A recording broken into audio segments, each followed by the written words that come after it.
it's Gina with WTI.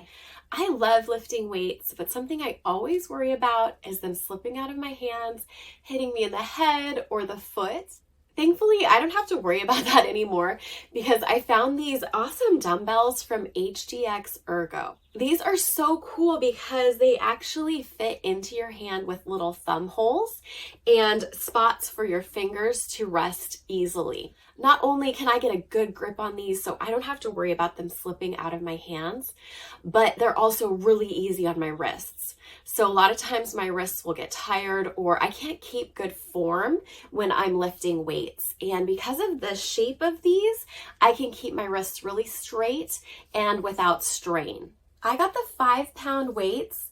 They're cast iron covered in neoprene.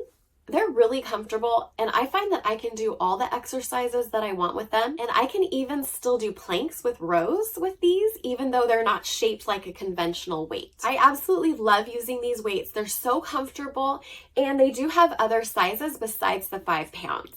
I highly recommend them, and that's my point of view.